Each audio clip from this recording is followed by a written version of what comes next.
So hello everyone, welcome to my YouTube channel radiant रश्मि।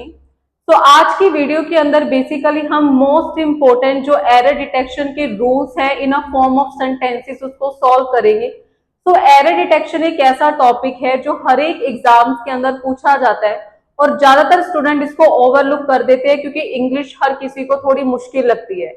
लेकिन error detection के हमारे पास कुछ पर्टिकुलर रूल्स है, जैसे कि 50 और 60 रूल्स है जो हर एक एग्जाम के अंदर रिपीट होते हैं। तो आज का जो हमारा फर्स्ट क्वेश्चन है that is I will work for you as long as you will pay well. अब यहाँ पे हमारे पास इस सेंटेंस के अंदर 4 पार्ट गिवन है, जैसे कि पार्ट ए, पार्ट बी, सी और डी। और लास्ट का हमेशा हमारे पास हर एक सेंटेंस के अंदर ई पार्ट गिवन होगा, दैट इज नो एरर। इसका मतलब क्या है कि इस सेंटेंस के अंदर कोई भी ग्रामेटिकल एरर नहीं है। अब जैसे ये हमारे पास सेंटेंस गिवन है तो ये वाला हमारे पास ए पार्ट है, this is a B part. अब कई बार स्टूडेंट क्या करते हैं कि ए पार्ट नेक्स्ट सेंटेंस को कंसीडर कर लेते हैं, जिसकी वजह से एग्जाम्स के अंदर उनका ऑप्शन गलत हो जाता है। अब ये जो हमारा ग्रामेटिकल सेंटेंस है ये कौन से टॉपिक से पूछा गया है, that is a tense topic. और यहाँ पे कौन सा ग्रामेटिकल रूल है जो इंप्लीमेंट हो रहा है, ये जो ग्रामर रूल है, ग्रामेटिकल रूल, ये टेंस टॉपिक का है। अब यहाँ पे जो रूल है कि जब भी किसी सेंटेंस के अंदर हमारे पास जो फर्स्ट टेंस है वो है फ्यूचर इंडेफिनाइट। अगर हमारे पास फर्स्ट टेंस है फ्यूचर इंडेफिनाइट, उसके बाद हम क्या यूज करेंगे, कंजंक्शन। और कंजंक्शन के बाद वाला जो हमारा टेंस होगा that should be present indefinite. Conjunction के बाद वाला जो हमारा टेंस है वो कौन सा होना चाहिए, प्रेजेंट इंडेफिनाइट। या और अगर इसको अपने सिंपल फॉर्म के अंदर समझना है कि अगर किसी भी सेंटेंस के अंदर हमें विल के बाद कौन सी फॉर्म गिवन है, फर्स्ट फॉर्म, तो नेक्स्ट सेंटेंस के अंदर हम विल का यूज नहीं करेंगे, वहां पे विल की जगह पे सिंपल क्या आना चाहिए, वर्ब की फर्स्ट फॉर्म। अगर हमारा जो सब्जेक्ट है वो क्या है, प्लूरल। अगर हमारा जो सब्जेक्ट है वो सिंगुलर है तो हम वहां पे क्या यूज करेंगे, वर्ब की फर्स्ट फॉर्म के बाद एस और ईएस। ये हमारा सिंपल ग्रामेटिकल रूल यहाँ पे इंप्लीमेंट हो रहा है। अब जैसे यहाँ पे लिखे आई विल वर्क फॉर यू, तो ये कौन सा टेंस है, फ्यूचर इंडेफिनिट, क्योंकि विल के बाद वर्ब की कौन सी फॉर्म गिवन है हमें, फर्स्ट फॉर्म। उसके बाद सेंटेंस के अंदर हमें कंजंक्शन गिवन है एज लॉन्ग एज। तो यहाँ पे और भी कंजंक्शन गिवन हो सकती है सेंटेंस के अंदर, जैसे कि व्हेन गिवन हो सकता है, इफ गिवन हो सकता है, या फिर बिफोर भी गिवन हो सकता है। तो कंजंक्शन के बाद हमारा जो टेंस होगा वो कौन सा होना चाहिए, प्रेजेंट इंडेफिनिट। तो जैसे यहाँ पे लिखा है you will, so you will नहीं आएगा, सिंपल हम क्या लिखेंगे, as long as you pay well. तो कौन से पार्ट के अंदर हमारी ग्रामेटिकल एरर है, that is a part number C. अगर एग्जाम के अंदर आपको 4 ऑप्शन गिवन है, ए बी सी और डी एंड ई, तो इसका जो राइट आंसर बनेगा that is the option number C. तो सी ऑप्शन में एरर है, यहाँ वहां पे यू विल की जगह पे सिंपल क्या आएगा, यू के बाद हम फर्स्ट फॉर्म यूज करेंगे। अब हम यू के बाद फर्स्ट फॉर्म यूज क्यों करेंगे, क्योंकि जो यू है, यू हमारा किस तरह का सब्जेक्ट है, प्लूरल सब्जेक्ट है, और प्लूरल के बाद हम वर्ब की कौन सी फॉर्म यूज करते हैं, फर्स्ट फॉर्म। तो चलते हैं नेक्स्ट क्वेश्चन की तरफ। तो जो हमारा नेक्स्ट क्वेश्चन है that is even if he had been driving more slowly it will have been quite impossible to avoid the accident। अब ये क्वेश्चन भी बेसिकली हमारा टेंस पोर्शन से ही पूछा गया है।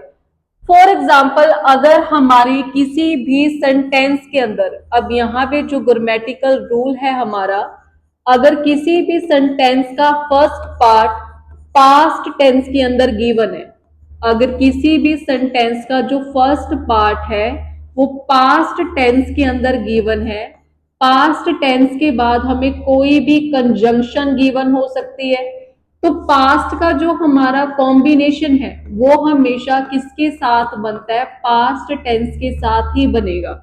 ये जो क्वेश्चन है ये एग्जाम के अंदर काफी तरह से पूछा जाता है। अब जैसे अगर हम इस क्वेश्चन की बात करते हैं, even if he had been, अब जो ये हैड बीन है, ये हैड बीन कौन सी स्ट्रक्चर है, that is a past structure है, मतलब कि पास्ट टेंस के अंदर हम हैड का यूज करते हैं। और नेक्स्ट सेंटेंस में हमें क्या गिवन है, विल हैव। अब विल क्या है, विल फ्यूचर टेंस है, विल हमारी कौन सी स्ट्रक्चर है, फ्यूचर। तो अगर इस सेंटेंस के अंदर हमने विल का जो पास्ट फॉर्म यूज करना है तो वहां पे विल की जगह पे हम क्या यूज करेंगे, वुड यूज करेंगे। तो ये क्वेश्चन एग्जाम्स के अंदर काफी पूछा जाता है। जैसे अगर बाई चांस यहाँ पे ऑलरेडी हैड गिवन है, अगर सेंटेंस के अंदर यहाँ पे कैन गिवन होता तो हम कैन की जगह पे कैन के पास्ट फॉर्म क्या यूज करते, कुड। सिमिलरली अगर यहाँ पे टेंस के अंदर हैड के बाद हमें फॉर एग्जाम्पल मे गिवन होता तो हम मे की पास्ट फॉर्म क्या यूज करते, माइट। तो ये आपने याद रखना है कि जब भी किसी सेंटेंस के अंदर हमें जो फर्स्ट पार्ट है प्रिंसिपल क्लोज है वो पास्ट टेंस के अंदर गिवन है, तो उसके बाद वाला टेंस भी, उसके बाद जो भी हम ऑक्सिलरी वर्ब या फिर हम कोई भी मेन वर्ब यूज करेंगे वो कौन सी फॉर्म के अंदर होनी चाहिए, पास्ट फॉर्म के अंदर। तो यहाँ पे कौन से पार्ट के अंदर एरर है, that is a part number B. तो यहाँ पे इट विल हैव की जगह पे क्या आएगा, it would have been quite impossible. तो ये आपने याद रखना है। तो next one is question number third. Question number third क्या है हमारा, he reminded me that he has often told me not to play with fire। अब इस क्वेश्चन के अंदर भी सेम ही रूल हमारा इंप्लीमेंट हो रहा है। अब जैसे इस सेंटेंस में फर्स्ट सेंटेंस हमारा क्या गिवन है, he reminded me। अब इस सेंटेंस के अंदर जो रिमाइंडेड है ये वर्ब की कौन सी फॉर्म है, सेकंड फॉर्म। और वर्ब की सेकंड फॉर्म को हम कौन से टेंस के अंदर यूज करते हैं, पास्ट टेंस के अंदर। अब अगर हमारा फर्स्ट टेंस है जो वो पास्ट है तो नेक्स्ट वाला भी क्या होना चाहिए, पास्ट के अंदर। और यहाँ पे प्रेजेंट क्या गिवन है, हैज गिवन है, तो हैज की जगह पे हम क्या लिखेंगे, हैड, क्योंकि हैड हमारे पास कौन सी स्ट्रक्चर है, past. he reminded me that he had often told me not to play with fire, no error।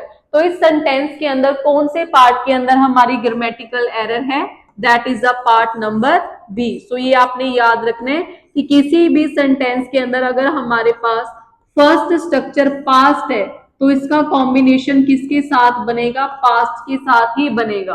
और इन दो सेंटेंसेस को आपस में कनेक्ट कौन कर रहा है, कंजंक्शन। जैसे इस सेंटेंस के अंदर हमारी कंजंक्शन कौन सी है, दैट इज दैट। दैट क्या है, हमारी कंजंक्शन है जो दो सेंटेंसेस को आपस में कंबाइन करती है। तो next question is question number 4। तो जो क्वेश्चन नंबर 4 है, the new railway line will greatly improve transport and communication in eastern part of the country, no error. अब जो ये क्वेश्चन है हमारा ये कौन से टॉपिक से पूछा गया, आर्टिकल टॉपिक से है। आर्टिकल की अगर हम बात करें तो हमारे पास दो आर्टिकल होते हैं, एक तो आर्टिकल है इंडेफिनाइट। इंडेफिनाइट आर्टिकल का मतलब है कि जब हम किसी भी कॉमन चीज की बात करते हैं तो उनके लिए हम इंडेफिनेट आर्टिकल का यूज करेंगे। और सेकंड जो हमारा आर्टिकल है that is a definite article. Definite article का मतलब है कि जब भी हम किसी प्रॉपर नाउन की बात करते हैं तो उसके लिए हम कौन सा आर्टिकल यूज करेंगे, डेफिनाइट। इंडेफिनाइट आर्टिकल के अंदर हमारे पास है ए और एन, और डेफिनाइट आर्टिकल है हमारे पास द। अब इस क्वेश्चन के अंदर जो हमारी ग्रामेटिकल एरर है that is in a part of C. तो यहाँ पे इन ईस्टर्न की जगह पे क्या आएगा, इन द ईस्टर्न पार्ट। अब जैसे ये ईस्टर्न, वेस्टर्न, नॉर्दर्न, सदर्न, इनको हम क्या बोलते हैं, इनको हम बोलते हैं कॉर्डिनल पॉइंट, मतलब कि हमें डायरेक्शन के बारे में बताता है। तो जब भी हम किसी कॉर्डिनल पॉइंट की बात करते हैं कॉर्डिनल पॉइंट जैसे ईस्ट या eastern, north, northern, south, southern, तो इनके पहले हम कौन सा आर्टिकल सेंटेंस के अंदर यूज करेंगे? That should B article the.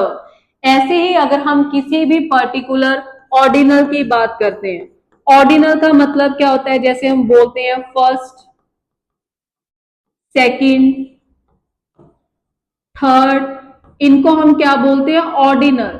So ordinal के पहले भी हम कौन सा आर्टिकल का यूज करेंगे? That should B article the. But यहाँ पे कंडीशन क्या है?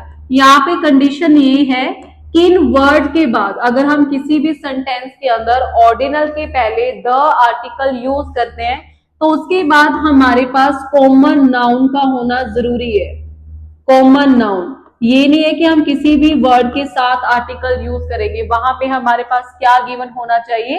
Common noun. So moving to the next question, that is a question number 5. अब क्वेश्चन नंबर 5 क्या है? She said that she will help me whenever I was in difficulty. Similarly, ये हमारा third question है जो कि पास्ट और past structure के ऊपर बेस है। जैसे अभी हमने प्रीवियसली डिस्कस किया था कि अगर हमारी फर्स्ट स्ट्रक्चर पास्ट के अंदर गिवन है तो हमारी नेक्स्ट स्ट्रक्चर भी कौन सी होनी चाहिए? पास्ट। अब जैसे यहाँ पे सेड लिखे है, अब सेड वर्ब की कौन सी फॉर्म है? ये वर्ब की सेकेंड फॉर्म है और ये कौन से टेंस को बिलोंग करती है? That is in a past indefinite tense. तो यहाँ पे हम विल की जगह पे कौन सी स्ट्रक्चर यूज करेंगे? वुड यूज करेंगे, क्योंकि विल क्या है? फ्यूचर, लेकिन विल की जो हमारी पास्ट फॉर्म है दैट इज अ वुड। तो कौन से पार्ट के अंदर ग्रामेटिकल एरर है? That is a part number B. She said that she would help me whenever I was in difficulty, so that is the error in a part number B। तो ये आपने याद रखना है। Third question है based on a past and past structure। next one is question number 6। अब question number 6 क्या है? As soon as the peon rings the first bell, then all the students assemble on the playground for prayer। अब इस question के अंदर हमारी grammatical error कौन से पार्ट के अंदर है? अब जैसे यहाँ पे लिखा है as soon as the peon rings the first bell, then all the students assemble on the playground for prayer। No error। अब देखो इस क्वेश्चन के अंदर as soon as ये क्या है? हमारी कंजंक्शन है। उसके बाद पियन क्या है? हमारा एक सिंगुलर सब्जेक्ट है। रिंग्स क्या है?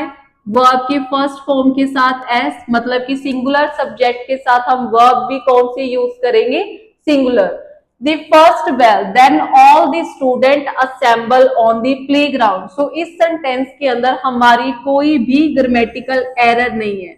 जब किसी भी सेंटेंस के अंदर हमारे कोई भी ग्रामेटिकल एरर ना हो तो वहां पे जो हमारा ऑप्शन बनेगा that is the option number E, no error. तो ये जो सेंटेंस है हमारा दैट इज एरर फ्री। तो next one is question number 7।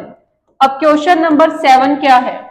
She asked him what it was that made him so much stronger and braver than any man. तो ये जो हमारा क्वेश्चन है ये कौन से टॉपिक से है? That is a adjective. Adjective topic से है। एडजेक्टिव टॉपिक से ये क्वेश्चन कौन से रूल से पूछा गया है कि जब भी हम कंपैरेटिव डिग्री को सुपरलेटिव सेंस के अंदर यूज करते हैं। फॉर एग्जाम्पल जैसे यहाँ पे लिखा है she asked him what it was that made him so much stronger and braver than any man, no error. तो यहाँ पे हिम का जो कंपैरिजन है वो किसी भी दूसरे पर्सन के साथ किया गया। अब यहाँ पे हमें नंबर ऑफ पर्सन गिवन नहीं है कि हम एक पर्सन से उसका कंपैरिजन कर रहे हैं या दो पर्सन से कंपैरिजन कर रहे हैं। तो अगर हमें नंबर ऑफ पर्सन गिवन ना हो तो यहाँ पे हम एनी के बाद कौन सी स्ट्रक्चर ऐड करते हैं? अदर। तो यहाँ पे कौन से पार्ट के अंदर एरर है? That is a part number D. Than any other man. तो एनी अदर ये क्या है, हमारी फिक्स स्ट्रक्चर है कि जब भी हम कंपैरेटिव डिग्री को यूज करते हैं सुपरलेटिव सेंस के अंदर। सुपरलेटिव सेंस का मतलब क्या है कि जब हमें नंबर ऑफ पर्सन गिवन ना हो, जब हमें नंबर ऑफ पर्सन गिवन ना हो कि हम कितने पर्सन के साथ किसी का कंपैरिजन कर रहे हैं, तो वहां पे हम देन के बाद हम कौन सी स्ट्रक्चर को ऐड करते हैं, that is any other, any other. तो ये आपने याद रखना है। तो next one is question number 8। तो question number 8 is the college is holding special lectures for their students and teachers so that they may get enlightened about the economic problems, no error। अब जो ये question है ये कौन से topic से पूछा गया है, प्रोनाउन टॉपिक से पूछा गया है। अब जैसे सेंटेंस की हमारी शुरुआत होती है, the college is holding special lecture for their student. अब इस सेंटेंस के अंदर हमारा सब्जेक्ट कौन है, इस सेंटेंस के अंदर हमारा जो सब्जेक्ट है वो कॉलेज है। अब कॉलेज क्या है, एक बिल्डिंग है। तो जब भी हम किसी बिल्डिंग की बात करते हैं तो वहां पे हम जो उसका प्रनाउन यूज करेंगे वो कौन सा पॉजेसिव प्रनाउन होना चाहिए, इट्स। तो यहाँ पे देयर की जगह पे क्या आएगा, इट्स आएगा, क्योंकि कॉलेज क्या है, एक बिल्डिंग है। तो कौन से पार्ट के अंदर हमारी ग्रामेटिकल एरर है, that is the part number B. अब ये इट्स क्या है, इट्स हमारे पास पॉजेसिव प्रनाउन है। फॉर एग्जाम्पल यहाँ पे अगर हमारा सब्जेक्ट शी होता तो उसका हम पॉजेसिव प्रनाउन कौन सा यूज करते, हर। अगर हमारा सब्जेक्ट होता ही तो यहाँ पे हम कौन सा पॉजेसिव प्रनाउन यूज करते, हिज। अगर हमारा सब्जेक्ट होता है यहाँ पे दे तो उसका जो हम पॉजेसिव प्रनाउन यूज करते that should be there. So कौन से पार्ट के अंदर ग्रामेटिकल एरर है, that is the part number B. So moving to next question, that is the question number 9। So question number 9 is neither he nor I was able to finish the task within the time limit, no error. तो यहाँ पे हमने find out करना है कि कौन से part के अंदर हमारी ग्रामेटिकल एरर है। तो ये जो स्ट्रक्चर है ये सब्जेक्ट वर्ब एग्रीमेंट टॉपिक से है। फॉर एग्जाम्पल हमें यहाँ पे फर्स्ट स्ट्रक्चर गिवन है नीदर, और नीदर के बाद जो हमारी स्ट्रक्चर होनी चाहिए दैट शुड बी नॉर, और नॉर के बाद हमें कोई ना कोई यहाँ पे सब्जेक्ट गिवन होगा। अब जैसे इस सेंटेंस के अंदर लिखा हुआ है नीदर ही नॉर आई, तो नीदर ही नॉर आई के बाद हमें यहाँ पे वर्ब कौन सी गिवन है, वॉज गिवन है। वॉज क्या है, हमारी एक पास्ट वर्ब है। तो जब भी हम इस सेंटेंस के अंदर किसी भी वर्ब को यूज करते हैं, ये वर्ब हमारी किसके ऊपर डिपेंड करती है, सेकंड सब्जेक्ट के ऊपर डिपेंड करती है। अगर हमारा सेकंड सब्जेक्ट यहाँ पे सिंगुलर है, अब जैसे आई क्या है, आई को हम पास्ट में सिंगुलर कंसीडर करते हैं, तो यहाँ पे हम वर्ब सिंगुलर यूज करेंगे, या तो हम वॉज यूज करेंगे, हैज यूज करेंगे, या फिर हम प्रेजेंट के अंदर आई के साथ क्या यूज करते हैं, एम। अगर हमारा यहाँ पे सब्जेक्ट सेकंड सब्जेक्ट हमारा क्या है, प्लूरल है, तो हम वर्ब कौन सी यूज करेंगे, प्लूरल। जैसे वर्ब और हैज का प्लूरल है हैव, और आई के साथ हम क्या यूज करते हैं, हैव भी यूज करते हैं, वर्ब भी यूज करते हैं, या फिर प्लूरल सब्जेक्ट के लिए हम क्या यूज करेंगे, आर। तो neither he nor I was able to finish the task within the time limit. तो इस सेंटेंस के अंदर हमारी कोई भी ग्रामेटिकल एरर नहीं है। तो यहाँ पे जो हमारा राइट आंसर बनेगा दैट इज ऑप्शन नंबर ई। अगर बाई चांस यहाँ पे वॉज की जगह पे वर गिवन होता तो ये क्या थी, हमारी ग्रामेटिकल एरर थी, क्योंकि आई के बाद हम स्ट्रक्चर कौन सी यूज करेंगे, singular. So there is a no error in this question. So next जो हमारा क्वेश्चन है that is a question number 10। अब क्वेश्चन नंबर 10 क्या है हमारा, The villagers fled away their houses when they saw the flood water rising, no error। अब जो ये क्वेश्चन है ये बेसिकली प्रेपोजिशन से पूछा गया। अब जैसे प्रेपोजिशन टॉपिक से ये क्वेश्चन है,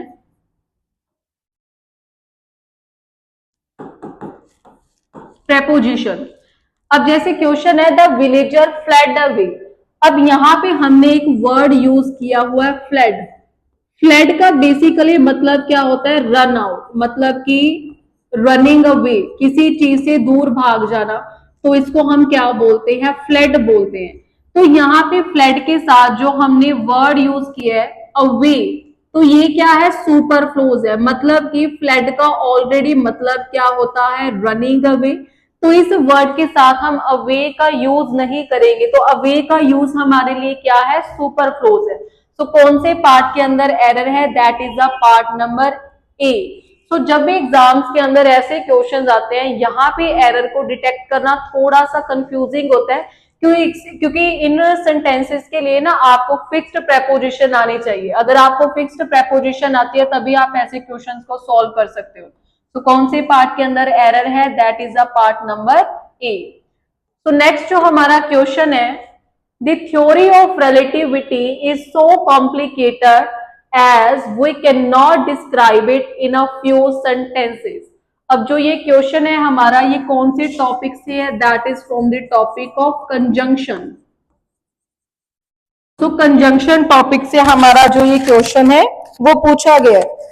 अब जैसे इस सेंटेंस के अंदर हमारी फर्स्ट कंजंक्शन क्या है? The theory of relativity is so. अब सो क्या है? हमारी कंजंक्शन वन है। जब भी किसी सेंटेंस के अंदर हमारे पास फर्स्ट कंजंक्शन सो गिवन है, तो वहां पे सेंटेंस के अंदर हम सेकंड कंजंक्शन क्या यूज करेंगे? दैट यूज करेंगे। तो यहाँ पे क्या गिवन है? एज। तो एज की जगह पे हमारी सेकंड कंजंक्शन क्या आनी चाहिए? दैट। सो इसमें कौन से पार्ट के अंदर एरर है? That is a part number C. So ये आपने याद रखना है, so is followed by that. So next one is question number 12. So question number 12 is, if I would have worked regularly, I would have passed the examination, no error। अब जो ये sentence है ये बेसिकली कंडीशनल सेंटेंसेस से पूछा गया है। अब ये क्वेश्चन कौन से टॉपिक से है? Conditional sentence.